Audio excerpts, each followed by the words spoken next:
সুপ্রিয় দর্শক সবাইকে আমন্ত্রণ জানাচ্ছি ফার্মিং ফিউচার বাংলাদেশ নিবেদিত দীপ্ত কৃষি সংলাপে powered by Kazi farms co-sponsored by এয়ার মালিক seed.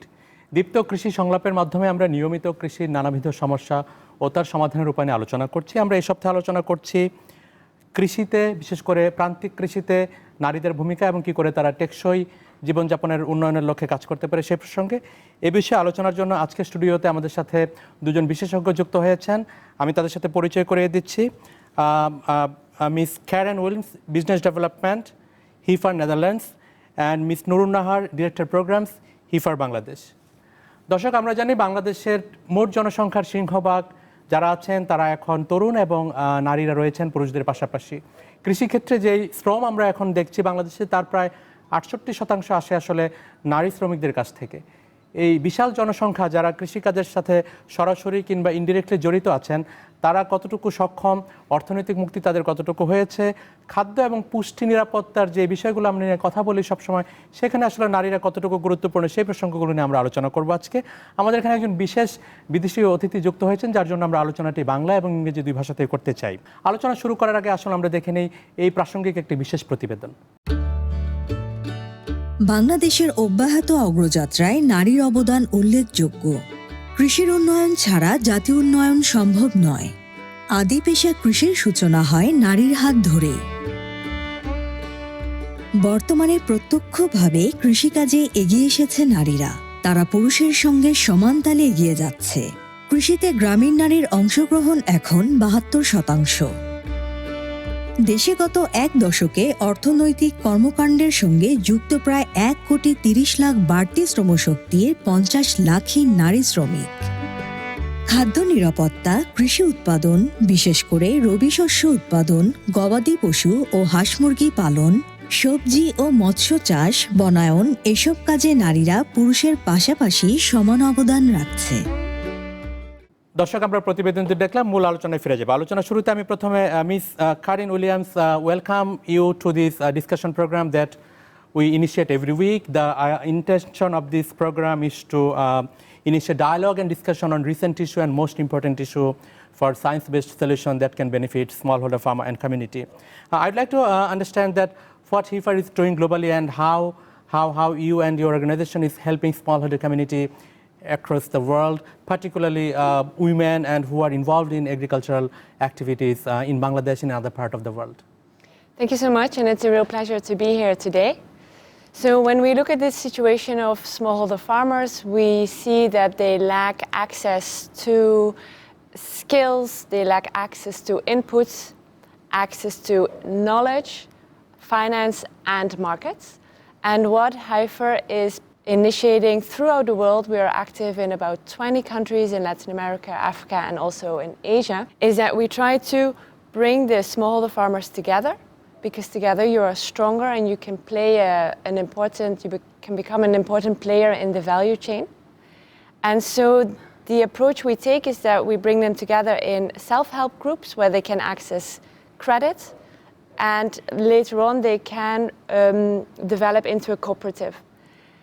And so we start with building their confidence, where they have access to connections with other women, but also access to training on life skills. We combine it with training on business development and financial management skills, and of course the technical skills on how to do their agricultural processes. And so because they are then stronger as a group, and in a cooperative they will have even more access to credit and more access to then the market. And so that is how we connect the smallholder farmer eventually to the market. So do you think that this connectivity and the resource mobilization are actually benefiting smallholder farmer? Absolutely.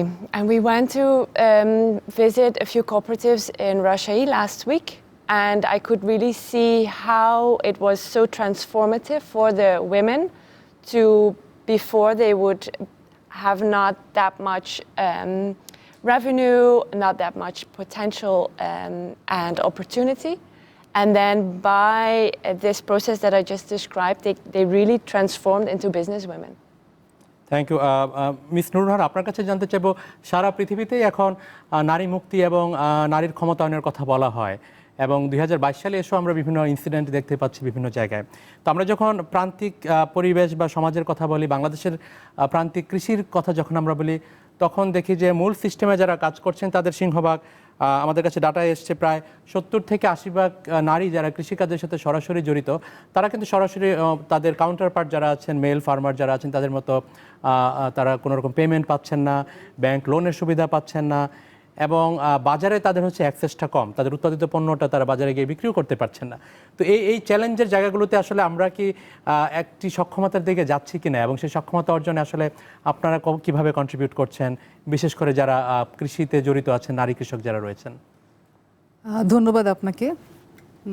খুব সঠিকভাবেই বলেছেন যে আসলে আমরা যদি দেখি যে আমাদের প্রায় 50%-এরও বেশি নারী যারা কৃষিকাজের সাথে সরাসরি জড়িত, এবং আজকে আমরা যদি এই প্রান্তিক নারী কৃষক যারা আছেন তাদের সাথে আমরা দেখি যে আমাদের শহরে যারা আমরা নারীরা বিভিন্ন কর্মক্ষেত্রে জড়িত, তাদের মধ্যে কিন্তু ব্যাপক একটা পার্থক্য রয়েছে। এবং আমরা যখন হেইফার বাংলাদেশ যখন এই প্রান্তিক নারীদের সাথে কাজ করতে যায়, তাদের সাথে যখন আমরা কথা বলা শুরু করি, আমরা প্রথমে যে জিনিসটা দেখলাম সেটা হচ্ছে যে তাদের ভাবনার জগৎ, এই যে কৃষিক্ষেত্রে যে নারীরা জড়িত, তাদের ভাবনার জগতে এখন পর্যন্ত খুব বেশি পরিবর্তন আমরা দেখতে পাই না। কিন্তু কৃষির হাতে খড়ি কিন্তু নারীকে দিয়েই। এক্স্যাক্টলি, আমি ওই কথাটাই বলতে চাচ্ছিলাম যে নারীরা যুগ যুগ ধরে একদম প্রাচীনকাল থেকেই নারীরা কৃষির সাথে জড়িত, প্রাণী সম্পদ প্রতিপালনের সাথে জড়িত, বীজ সংরক্ষণের সাথে জড়িত, এবং জৈব বৈচিত্র্যের সাথেও তারা জড়িত।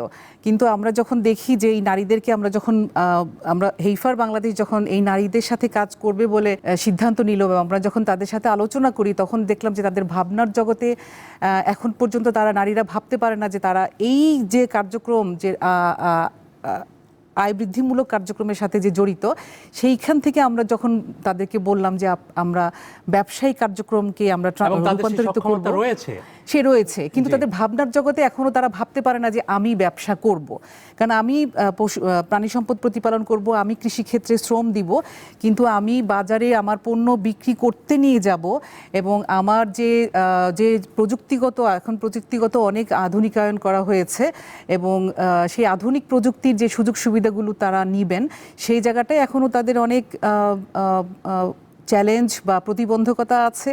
শুধু তাই না, আপনারা জানেন যে সরকারি বিভিন্ন প্রতিষ্ঠান, প্রাণী সম্পদ অধিদপ্তর, কৃষি অধিদপ্তর, স্থানীয় সরকার এবং অন্যান্য সরকারি যে প্রতিষ্ঠান, তাদেরও কিন্তু অনেক সুযোগ সুবিধাগুলো রয়েছে, সেই তথ্যেরও যে প্রবাহ সেখানেও একটা ঘাটতি রয়ে গেছে। সো এই যে তথ্য ঘাটতি বা প্রযুক্তিগত যে একটা বাধা বা যে প্রযুক্তিগুলো আসছে, সেগুলো অনেকটাই নারী বান্ধব না, বা প্রযুক্তি আসলে মনে করে যে এই প্রযুক্তিগুলো হচ্ছে তাদের পুরুষরা এটা ব্যবহার করবে। নুরুনহার, আপনি বলছিলেন অনেক প্রতিবন্ধকতার কথা, আমরা নিজেরাও সেগুলো জানি এবং দেখে আসছি, উত্তরণের উপায়গুলো কি কি? হেইফার বাংলাদেশ এই নারীদের সাথে কাজ করতে গিয়ে যে বাধাগুলো দেখলেন, যে নারীরা যে বাধার কথা বলেছেন, সো সেই বাধাগুলো অতিক্রম করার জন্য আমরা হেইফার বাংলাদেশের পক্ষ থেকে অনেকগুলো পদক্ষেপ নিয়েছি। প্রথমত আমরা যদি বলি যে এই যে প্রান্তিক নারী কৃষক যারা আছেন, তাদেরকে একত্রে সংঘবদ্ধ করা এবং তাদেরকে সঞ্চয়ের জন্য উদ্বুদ্ধ করা, এবং এই যখন অনেক নারী একত্রিত হয়, তখন আলটিমেটলি তাদের একটা লিগ্যাল প্রসিডিউরের মধ্য দিয়ে যেতে হয়। সো আমরা হেইফার বাংলাদেশ যেটা করেছে যে সমবায় অধিদপ্তর থেকে রেজিস্ট্রেশন নিয়ে এই নারীদেরকে রেজিস্ট্রেশনের আওতায় নিয়ে এসেছে এবং সমবায়ের আওতায় নিয়ে এসেছে, এবং একটি প্রাতিষ্ঠানিক কাঠামোর মধ্যে দিয়ে তাদেরকে একটা প্রাতিষ্ঠানিক কাঠামোর মধ্য দিয়ে তাদেরকে একত্রিত করা। এবং এই প্রাতিষ্ঠানিক কাঠামোটি শুধুমাত্র যে ওই যে এক একটা সমবায়ের মধ্যে ধরেন আমাদের 700-800 কোথাও 1500 নারী সদস্য রয়ে গেছে, তার মানে এই না যে শুধুমাত্র ওই নির্দিষ্ট নারীরাই শুধু এই সুযোগ সুবিধাগুলো ভোগ করতে পারবেন তা না, ওই অঞ্চলের সমস্ত নারীরা এবং সমস্ত কৃষকরা যেন ওই সমবায় থেকে যে সেবাগুলো দেয়া হয় এবং এই সেবাগুলো তাদের প্রশিক্ষণ, তাদের লোনের সুবিধা, তাদের প্রযুক্তিগত সুবিধা এবং তাদের যে বাজারে বিক্রি করার জন্য পণ্য বিক্রি করার জন্য যে সুবিধা, সেই সুবিধাগুলো আসলে এই সমবায় থেকে দেয়া হয়। এবং এটা শুধুমাত্র তাদের নিজেদের সদস্যরাই যে সুবিধা পাবে তা না, এলাকার অন্যান্য কৃষকরাও যেন এই সুবিধাগুলো পায়, সেটা নিয়ে আসলে হেইফার বাংলাদেশ তাদের সাথে এই সমবায়ের অন্তর্ভুক্ত করে এবং বিভিন্ন ধরনের সহায়তামূলক কার্যক্রম পরিচালনা করে। আরও আপনার এই কার্যক্রমগুলো প্রসঙ্গে আরও শুনবো, বাট আমি এই মুহূর্তে Miss Karim, I would like to hear from you that we are talking about capacity building and formation of coalition and different cooperatives. But do you think that building capacity, particularly improving capacity of women farmers, can benefit them financially or economically in smallholder communities? Yeah, absolutely. And again, I would like to draw on an example that I've seen in Rajshahi, where a smallholder farmer was explaining to us that before joining the self-help group, she was in a very difficult family situation. She was a single mom. And then by accessing credit through the self-help groups, she was able to buy some poultry, and then she could sell it again for a better price. She was able to buy goats. And again, the same story, she's now having cattle. And it's not only a transformation economically, but also socially, because now other women, they seek her advice. And so definitely, I think the technical skills that we have first providing together with the business development services we work with, and also the more confidence component of the work is definitely supporting the livestock sector. You were talking about livestock, and in our context, in most occasions, livestock are actually considered as kind of like an investment or an asset. Do you think that women farmer or who are like working in this sector, they can have fullest access to it, and they can take the decision on getting money or selling it or moving from small to mid-scale farming? What do you think? If I look at the work that Heifer is doing globally, we often see that the women do the work, but then the management is done by their male counterparts. So if you ask me, are they able to really make the decisions? The examples I've seen, yes. But then there are so many more women that we're not working with yet, and then the answer is no. But I think if we grow organically, so grassroots, self-help groups, cooperatives, we are shifting towards women making decisions more and more. Right, and if they can set some good example, if they can help their family, then that can be a motivating factor for other nuclear or extended family to invest or build cooperatives within their own system. Karin, you are talking about cooperatives and building their capacity, providing them technical and logistical support, and sometimes working as a catalyst to connect them with other resources available locally and nationally. So do you think that with the change that we are having, the challenges that we are facing right now, climate change, the global pandemic that we had, and the inflation that's going on, will it be more challenging for women farmers to come forward? Or is there like way forward to it that they can become more stronger with other people who can help them by changing their mindset, by having like enabling environment for policy and some evidence-based decision making that can benefit for their mobilization and resource building? I was really impressed meeting the smallholder farmers during our trip to Rajshahi. And these women are so strong and so smart, very kind and also very beautiful. And so this power is now being used in the self-help groups and in the cooperatives. And this is for the benefit of their families and to the benefit of their communities. And there are still a lot of challenges that we are facing, but we should work with these positive examples to continue to tap in this huge potential of female smallholder farmers so that they can earn a living income.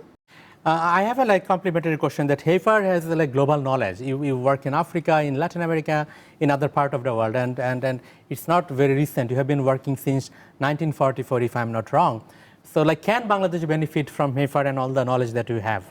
Absolutely. We have South-South cooperation that we learn from examples in other countries. And going back to your point on influencing policy makers, we try to connect the cooperatives. We are a facilitator in that sense, where they can then link to other government agencies and other stakeholders in the value chain. So it's definitely working towards this advocacy and policy influencing so that the cooperative can actually access the services that exist on a government level. And so that is the work we are doing, and we will continue to do this for the upcoming years. Great miss Nurunnahar, আপনার কাছে জানতে চাইবো, বাংলাদেশে প্রায় 1 কোটির বেশি মানুষ প্রত্যক্ষ বা পরোক্ষভাবে লাইভস্টক বা পশুপালনের সাথে জড়িত, এবং হেইফারের স্পেশালিটি রয়েছে, পশুপালনে আপনাদের এক্সপার্টাইজ রয়েছে।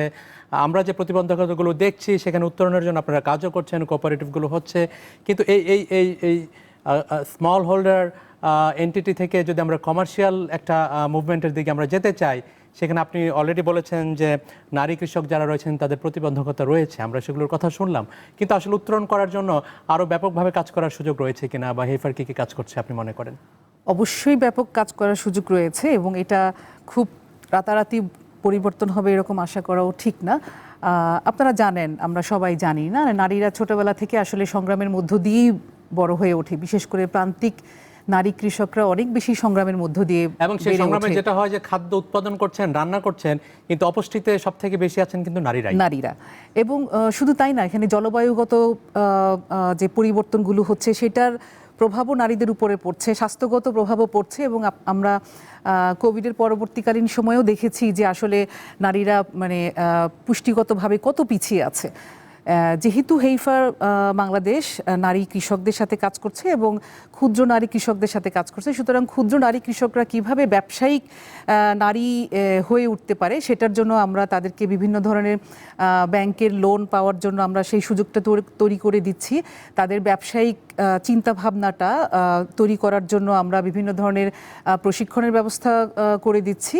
এবং আমরা যদি দেখি, ক্যারিন একটু আগে বলছিলেন যে আমাদের কোঅপারেটিভ হয়েছে, সমবায় হয়েছে, এক একটা সমবায়ে 700 থেকে 1000 সদস্য ওখানে আছে, সুতরাং 1000 সদস্যের একটা সমবায় কিন্তু নারীরাই পরিচালনা করছে। কিন্তু এই সফট স্কিলগুলোর পাশাপাশি আসলে গবেষণাধর্মী কোনো কার্যক্রম হচ্ছে কিনা, যেখানে সরাসরি পশুপালনে আসলে উপকৃত হতে নারী এবং পুরুষ দুই কৃষকরা উপকৃত হতে পারবে?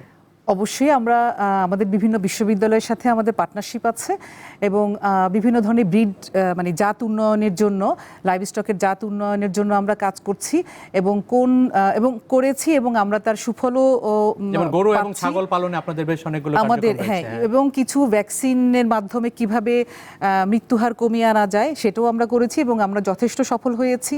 এবং আপনারা জানেন যে আমরা খুব সম্প্রতি শুরু করেছি আমাদের, বিশেষ করে কোভিডের পরে, জুনোটিক ডিজিজ, অর্থাৎ আমরা জানি যে মানুষ থেকে প্রাণী থেকে মানুষের যে ডিজিজগুলো রূপান্তরিত হয় সেটার ক্ষেত্রেও যেন আমরা একসাথে কাজ করতে পারি, আমাদের হিউম্যান হেলথ এবং অ্যানিম্যাল হেলথ এই দুইটা খাত একসাথে, সেটা নিয়েও আমরা কাজ করেছি, এবং সরকারের সাথে ব্যাপারেও আমরা কাজ করছি।